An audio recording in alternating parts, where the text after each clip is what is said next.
This is Austin Liti Limits, where authors talk to authors about books and the craft of storytelling.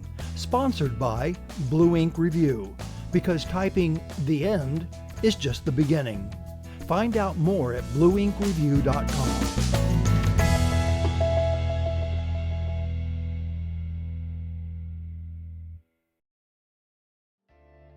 Hello, this is Scott Simmergren. Thanks for watching Austin Liti Limits. You're getting ready to watch part 2 of my interview with writer and creative writing professor Matt Bell, where we will hear more of his drafting tips and what he learned by abandoning a writing project.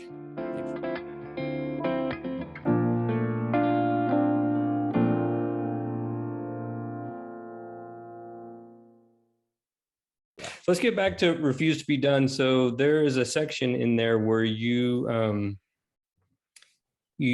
advise that after writing the first draft, that a writer should completely rewrite that draft and not copy and paste from the draft, but actually prop it up on paper on a screen and actually write it. So what kind of power do you feel that gives a writer to spend that kind of time? It seems kind of exorbitant in a way.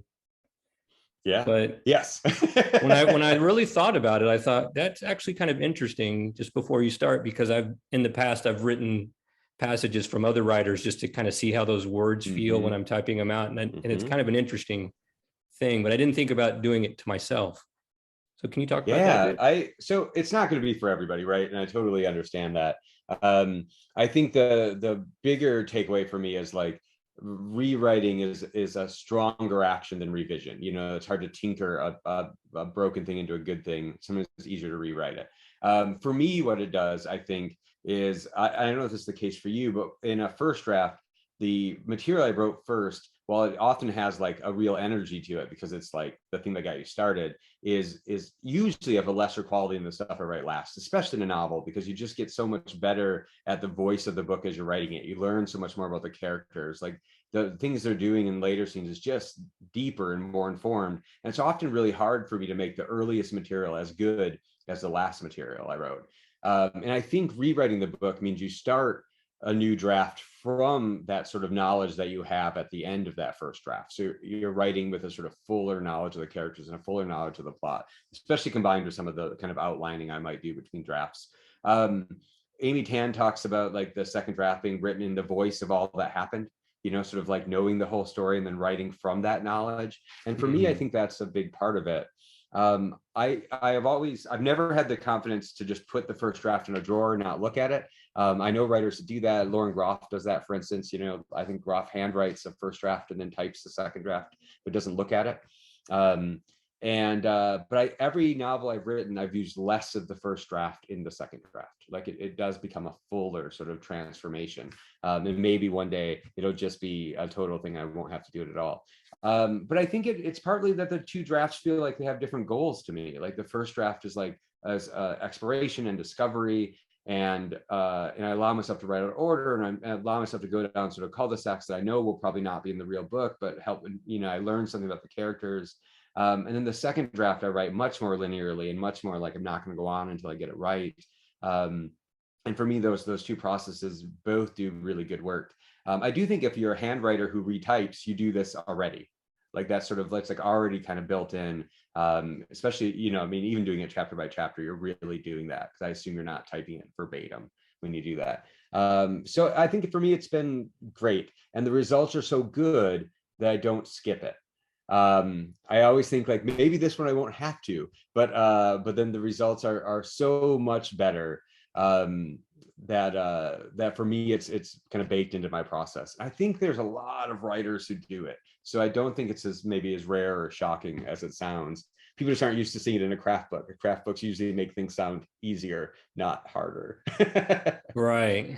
Yeah. I mean, the thing is that there's really no easy way to write a novel, you know. Yeah. No matter what. I think so. One of the things that surprises me, I've talked to so many writers now for the show, is just how different every writer's process is, but then they end up with a stack of pages at the end, you know. And it kind of amazes me that some are so prepared, or some, at least they claim, just sit down and let it come. And I guess I don't understand how that works all the time. Yeah. I've It learned that does seem like preparation it's is the useful. best. Oh, so good. I'm sorry, that I'm learned that preparation is like kind of the best way for me, Right. even though some writers claim that they don't do that. Yeah, I think one of the most important things of all these sort of craft discussions, right, is like it's what applies to you is not going to apply to me, and vice versa necessarily. And you keep your ear out for what is useful to you. Someone, a friend of mine was talking to me about Refuse to Be Done recently and said, I don't know if this would be that useful for someone who's never tried to write a novel, right? Like you might have to have enough experience to sort it and to see how to do it. I'm like, that makes sense to me because like these are what I know after writing a bunch of them. Right. But I think there is that like you have to know your process a little bit. Jesse Ball is one of my favorite writers, and Ball writes incredibly fast, supposedly doesn't revise. I just read his memoir that's coming on the fall. He supposedly wrote it in a day. Great. That seems cool if you can do that, but like that has no, I can't learn anything from that, right? Like that's Right. so far out of what I can do. But I think all of his novels are written in a couple of weeks, and I don't know how he's doing in his brain before he does it. I don't know what the prep like that is. But if I was that kind of writer, I would already know it, and I'm not. I'm this kind of writer, and I think that sort of learning how to sort through what will be useful to you and what's not. Faulkner writing As I Lay Dying in 6 weeks does not help me in any way, right? No, it doesn't. I think that's one of the takeaways I had from reading your book was that having written, I'm writing my 10th book right now. Yeah. Uh, there was kind of a vagueness in the book that wouldn't have helped me as a young writer because I think it just took that kind of like, I just have to type 200 pages and have that resolve to do it. Mm-hmm. And it seems like no matter how much someone will cheer you on, you still have to do it. Yeah. And that seems to be the hardest part to me is that first few times, like you mentioned, the 2 novels you threw in the garbage where I had one of those too. I wrote a novel, I read it, it says this sucks, but I saw how many pages I had and I thought, well, that's a Right. feat in itself. Mm-hmm. I feel exactly the same way about those first 2 novels. They taught me I could type that much in a single document, Right. which is by itself like a real thing. I've been doing a lot of the lecture version of this book, and I think I really stress that like if you're writing your first novel, writing 100% of like a novel isn't going to be published does way more for you than writing 90% of a good or like a really good one, right? But you don't finish it. Like just knowing you can go all the way to the end of the book and have that, like you said, that stack, that feat sort of complete, did so much for my confidence and made me feel like I could do it. And I don't know how much I drew on that in an explicit way when I was writing in the house, but I know I never spent any time writing that book thinking like, can I tell a story this long? Like that was not in any way a concern because I'd done it. It was just like, can I tell a good one this long? And I think that is really useful. I will say I also have, I don't know about you, but I've also like abandoned a lot of projects in between my published novels. Like everything I start doesn't turn out now, and I don't necessarily expect it to. And so that seems like part of the process too, is like, it's all practice. Like some of the things I wrote 150 pages of and walked away from for various reasons, like still were really important to my progress as a writer or my progress as a person. And I think that not feeling like you're wasted, nothing is wasted, right? Like this concern that like if I write half a book and it doesn't turn out that I've wasted all this time, but you haven't, like it's not a race, it's not, the goal is not efficiency. It's all sort of growth as a writer, which seems valuable, even if it's not really reassuring when your book dies halfway through. Yeah. I started a book a few months ago about grief, and then I realized when I started that I didn't want to live in that. I didn't want to live in Mm-hmm. grief for the next couple of years, so I decided to just put it to the side, even though I thought I was ready at the time. After kind of getting into it, I was like, do I really want to live in this for the next couple of years? And I thought, no, I'm not ready to do that. So I just started something different. Yeah, I think that makes sense. I think I've stepped away from things for different reasons, sometimes because I just couldn't figure it out, sometimes because the initial inspiration fell apart.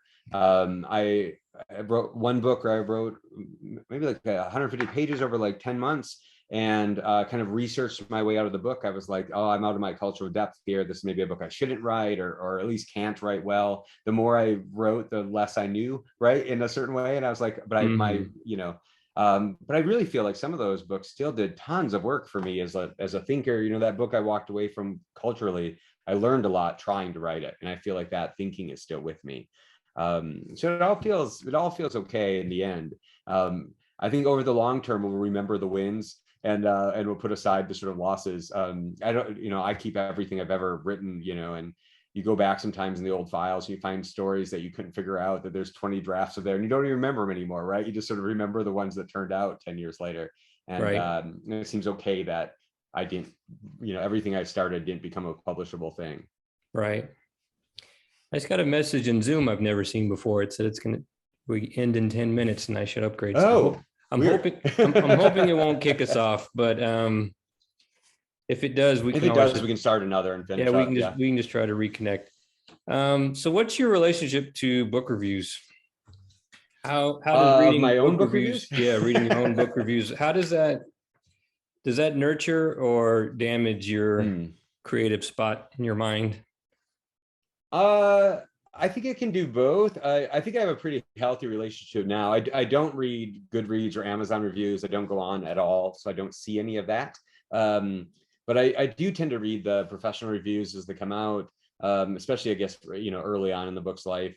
Often I think they're pretty interesting. It's interesting to be sort of read through somebody else's lens. Usually for me, by then the book is a couple years old, really, right? By the time it's come out, and I'm deep down the road on something else. Between like when Appleseed came out, I was Refused to Be Done was completely done. I'm was a draft into the next book, and sort of it's like interesting to hear about Appleseed. You kind of forget what it's about in a certain way. And I think reviews that don't review your book on the plane that's intended, where someone just wants the book to be something else, those are easily sort of dismissed. And I think a lot of good reviews have taught me things about my book, or have taught me, things about my writing. The best reviews for Appleseed to me, it's about climate change and environments and different things, felt like reviews where people were thinking on top of it. I really appreciated when someone like continued a line of thought from the book in a review or in an essay. That seems like the most exciting sort of thing, to see your book collaborate with someone else's brain in that way was really thrilling. And in Refused to Be Done, I think it's been interesting just to see it be useful to people and see how people are using it or thinking about it in their own craft, which seems great. I don't think I feel too beat up about bad reviews these days. But yeah, in some ways it's because the reviews aren't really about me. They're about the book, which is not me. And usually I'm onto something else. So it kind of feels, I don't know, like the reviewer is running behind you, it's like, it's okay. They're not going to catch you. And you don't have to worry too much. And occasionally, of course, they talk about something in the book that was like, I just never solved that. You're right. I couldn't figure it out. Like, right. That seems fair. I haven't had too many like really unfair reviews that I've seen. I in like professional reviews, I feel lucky to have mostly been reviewed kindly. You are lucky by then. smart people. All right, I'm gonna take a left turn on this last one. So I saw something in a Twitter thread recently with Alexander Chi. He had mentioned that sometimes do the dreams of a debut writer match up to what they felt they would be? And you had made a comment that I'd like to read, and I just want to see if you can expand on it a little bit. But you said, one thing no one ever tells you that is actually the hardest thing to prepare for when publishing a book. If you're like me, it's the good news that fucks you up the most. Good news makes you hope, and it's the hope that keeps you up at night. It's the hope that breaks your heart. So can you explain that in a little bit more detail? Yeah, I think, like for instance, when my first novel came out, I was like, so it's a weird book. Maybe it'll get read, maybe it won't. Like whatever happens, I'm pretty happy with it. And then like a month before it came out, it was getting like good early reviews, and it got picked for the Powell's Indispensable subscription program, which means it sold like 2,000 copies like that day, right? And I went and signed all these copies at like the Penguin Random House Warehouse. I guess just the Random House Warehouse then. And the instant I got that piece of good news, I developed like an eye twitch that didn't go away for like a month, right? There was just like I felt super stressed out by like, oh wait, maybe now what else might happen, right? When someone tells you like there's a review coming in the New York Times, we don't know what it's going to say, it's like, then you're like, right, like that makes me feel wild. My sort of want it makes me anxious in a certain way. But most of the time I don't worry that much about what's going to happen with the work. I'm just sort of doing it for myself. you take a meeting with someone who, maybe is going to do like a film adaptation or something. And then you're like, what if, right? The sort of what ifs become, yeah. In some ways, I like to keep my life on the plane where I can control things, where I'm in charge of what happens. And when you're actually writing the book, that's always the case. And the publishing of the book is so much of it's in other people's hands. I was really calm selling Appleseed when it was out with editors. I felt like almost like I was worrisome how chill I was. I was just sort of like, it'll get picked up. I feel pretty good about it. And then as soon as like offers started coming in, I was really anxious, right? Like it's sort of, there's something about the like, will it really happen or will this happen that I find harder than just, controlling what I can control. And that's really all I mean about it. And of course, like if you don't know the good thing might happen, you're not crushed that it didn't happen, because often they don't, right? Like most things don't happen. Yeah. All right, Matt Bell, thank you very much. Your book, Refused to Be Done, excellent. Appleseed, also notable New York Times book. Thanks for being on our show. Thanks so much, Scott. Have a great day.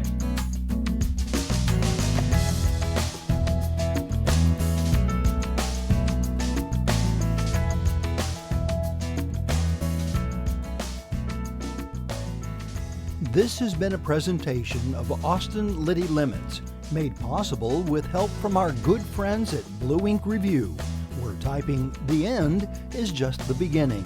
Find out more at blueinkreview.com.